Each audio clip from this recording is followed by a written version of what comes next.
Shalom, selamat pagi.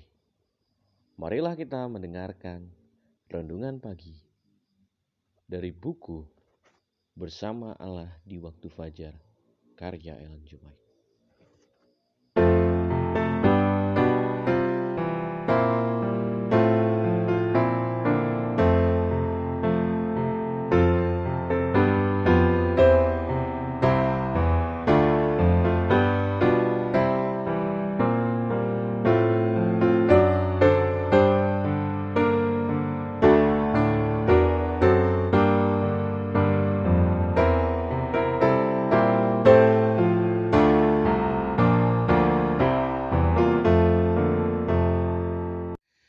Judul renungan pagi kita pada pagi hari ini, pikiran daging adalah seteru Allah.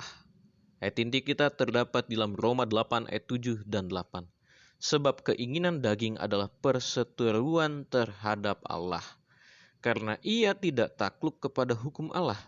Hal ini memang tidak mungkin baginya. Kita berdoa. Bapa kami dalam surga, di pagi hari ini kami datang kepadamu ya Tuhan, untuk meminta kiranya Engkau memberkati kami, sehingga kami dapat memahami firman-Mu pada pagi hari ini, sehingga kami pun dapat menghilangkan keinginan daging.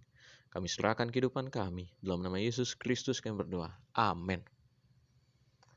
Manusia pada mulanya dikaruniai kuasa berpikir yang mulia dan seimbang. Manusia itu sempurna tubuhnya, selaras dengan kehendak Allah. Pikiran-pikirannya bersih, maksud-maksudnya pun suci. Tapi karena durhaka, kuasanya berubah, lalu mementingkan diri sendiri, mengambil alih tempat kasih itu.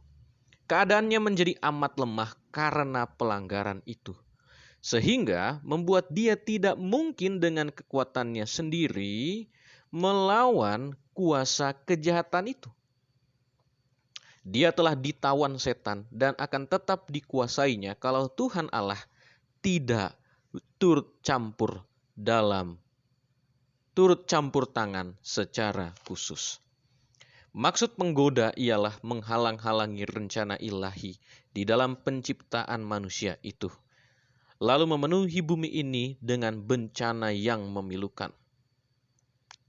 Dan dia akan menunjukkan bahwa semuanya ini terjadi sebagai akibat pekerjaan Tuhan dalam menjadikan manusia itu.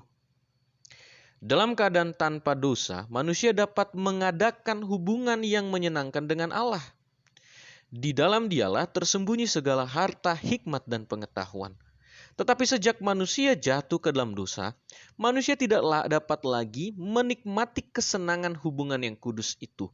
Bahkan dia mencoba menyembunyikan dirinya dari hadapan Tuhan Allah. Demikianlah selalu kehendak hati yang masih belum dibarui. Ia tidak sesuai dengan Allah dan tidak akan mendapat kesenangan dalam hubungan dengan Dia. Orang yang berdosa tidak senang di hadapan Allah. Dia akan takut dan mengundurkan diri dari pergaulan dengan makhluk-makhluk yang suci. Sekiranya dia diperkenankan memasuki sorga, hal itu tidak akan menggembirakannya. Kasih yang tidak mementingkan diri sendiri yang bertahta di sorga. Setiap hati yang menyambut hati kasih Allah yang tiada batasnya tidak akan mendapat sambutan di dalam jiwanya. Pikiran-pikirannya yang memikat hatinya, motif-motif yang terdapat padanya, berlawanan dengan orang-orang yang tiada berdosa tinggal di sana. Dia akan menjadi satu bunyi sumbang dalam irama surga. Kebagian sejati, halaman 17 dan 18. Di pagi hari ini kita belajar firman Tuhan bahwa pikiran atau keinginan daging sangat berlawanan dengan kehendak daripada Tuhan.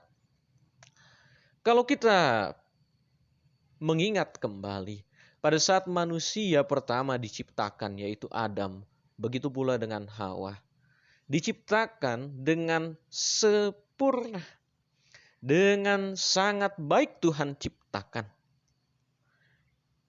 Tetapi pada saat dosa datang melalui penggoda itu, yaitu setan, maka semua hal yang sempurna dalam pikiran, tubuh, maupun segala keinginan diubahkan menjadi hal-hal yang berlawanan, yaitu durhaka, mementingkan diri sendiri, sehingga menganggap bahwa Tuhan tidaklah baik. Dan begitu pula rencana daripada setan. Tuhan ciptakan kita adalah sebagai penguasa di dunia ini untuk menjadikan dunia ini adalah tempat yang menyenangkan. Tetapi setan membuat pikiran kita dapat dikaburkan sehingga kita berpikir manusia atau diri kita sendirilah yang membuat dunia ini menjadi hancur.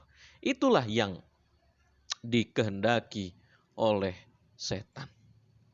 Namun pada pagi hari ini kita diajak supaya kita dapat datang kepada Tuhan untuk tidak memiliki kecenderungan cinta akan diri sendiri.